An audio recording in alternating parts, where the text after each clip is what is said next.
அன்பு நெஞ்சங்களே, இறைவன் நமக்கு தந்த புதிய நாளிலே இறைவனுக்கு நன்றி கூறி இறை வார்த்தையால் நம் வாழ்வை பயனுள்ளதாக மாற்றுவோம். இறைவன் நம் அனைவரை நிறைவாக ஆசீர்வதித்து பாதுகாத்து வழி நடத்துவாராக. இன்றைய நற்செய்தி வாசக சிந்தனை. ஆயன் குரலை தெளிந்து தேர்வோம். யோவான் நற்செய்தி நூல் பிரிவு 10, இறை சொற்றொடர்கள் 22 முதல் 30 முடிய. இதன் விளக்கம் அறிவோம்.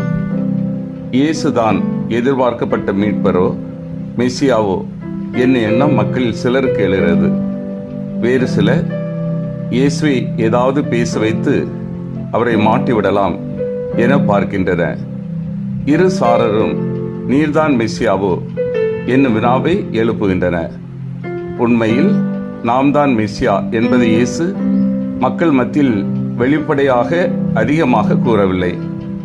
சமாரிய பெண்ணிடம் நானே மெசியா என்றார். பிறவி முதல் பார்வையற்று இருந்தவிடம் நானே இறைமகன் என்றார். அவ்வளவுதான். எனவே யூதரில் பல உண்மையை தெரிந்து கொள்வதற்காகவே கேட்டிருக்கலாம். நான் செய்யும் செயல்களை எனக்கு சான்றாக அமைகின்றன. இயேசு எங்கும் நேரடியாக அவர்களுக்கு விடையளிக்கவில்லை. நானே சொல்லிவிட்டேன் என்றும், தாம் மெசியா என்னும் உண்மைக்கு தம் செயல்களை சாட்சி என்றும் அவர் கூறுகிறார். என் ஆடுகள் என் குரலுக்கு செவி சாய்க்கின்றன.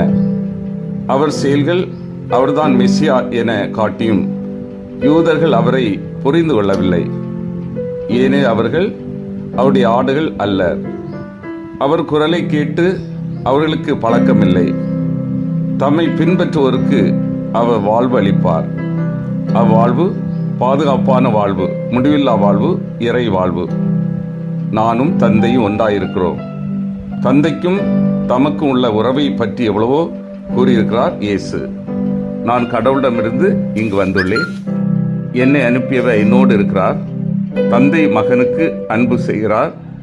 நானே அவரை அறிவேன். தந்தையிடம் பார்த்ததை இயேசு செய்கிறார். தந்தையிடம் கேட்டதை அவர் பேசுகிறார். தந்தையிடமிருந்தே அனைத்தையும் கற்றுள்ளார். அவரிடமிருந்தே தீர்ப்பிட அதிகாரத்தை பெற்றுள்ளார்.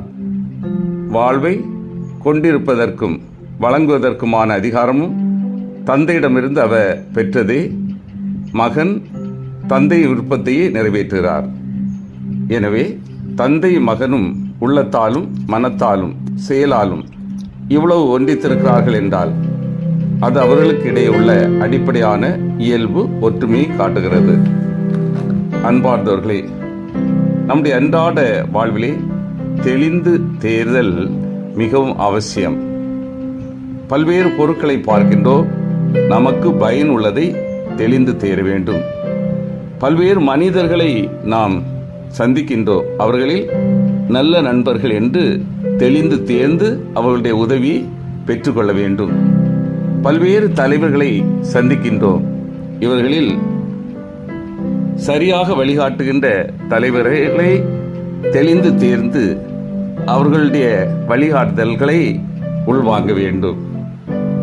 இங்கு ஆய நாடுகள் ஓமையை இன்றைய வாசகத்திலும் தொடர்ந்து வாசிக்கிறோம். தமது மந்தை சேர்ந்த ஆடுகளுக்கும் பிற ஆடுகளுக்கும் உள்ள வேறுபாட்டை விளக்குகிறார் ஆண்டவர்.